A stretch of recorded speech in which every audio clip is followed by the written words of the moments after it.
Hello again, this is Jules from Soldier Songs and Voices. We are 5 days into this fundraiser and we still have a long way to go. So if you would click the link below and donate $1 or $5, or if you want to donate more, please do, because every dollar helps us reach veterans with the healing power of music. And if you're a veteran and you haven't signed up yet, click that same link and you can sign up and come and be a part of this amazing event.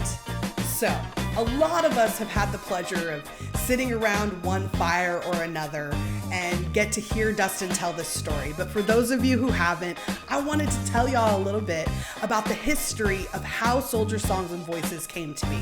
This is Dustin Welch, and that is Tony Rosario. The story begins on a street in Nashville where Dustin grew up. And just across the alleyway, Tony Rosario was living. They didn't even know each other back then, but years later, they would. So let's skip forward to 2008, when Dustin was asked by a program called the Welcome Home Project to be a part of an album that was called Voices of a Grateful Nation. Not only did Dustin's song, Sparrows, appear on the album, but he also served as an ambassador for the organization in promoting the album. And that's when Dustin started to meet military veterans on a regular basis. Around the same time, Dustin was asked to provide some instrumental tracks for a film called Tattooed Under Fire. This was a documentary about soldiers at Fort Hood who had visited the local tattoo parlor before and after their deployments. When Dustin attended the premiere for the film, he got to meet several of the veterans who were in the documentary. And many of them commented on how much they would love to learn how to play and write music. Shortly after that, Dustin hooked up with a group called Soldiers Angels, where he would get the opportunity to do exactly that, work with veterans to learn how to play and write music. Soldiers Angels was working with groups of veterans who were stuck at the VA for a month when they returned from deployment. They were looking for some form of recreation for these soldiers, so they bused them to a place where there was a classroom, gave them instruments, and put them on a curriculum to learn how to play them. Even though their hearts were in the right place, Soldiers Angels was going about this program in the wrong way.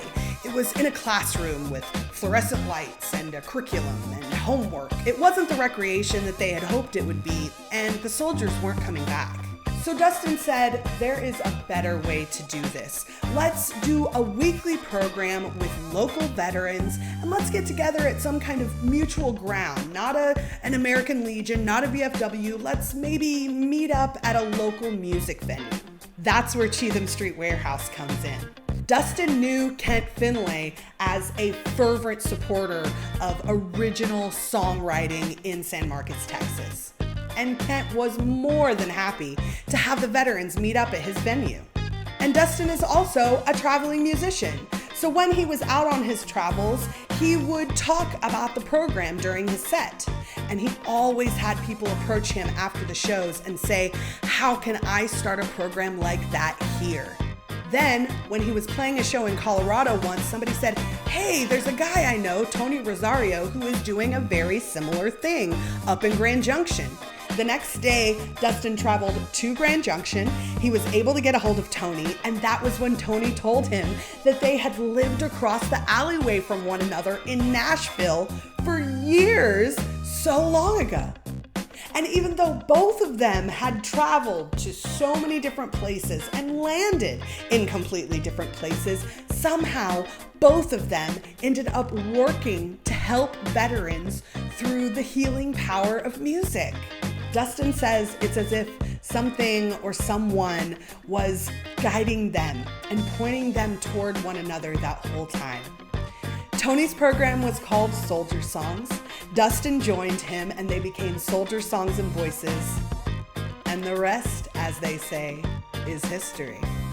And now we have chapters in Massachusetts, California, South Carolina, Florida, Oregon, Arkansas, Tennessee. We've got 2 in New Mexico, and we've got 4 chapters here in Texas. Thank you, Dustin, and thank you, Tony, and thank you, universe, for allowing the 2 of them to come together to create this amazing program. And thanks for listening to a little history with me. I'll see you around.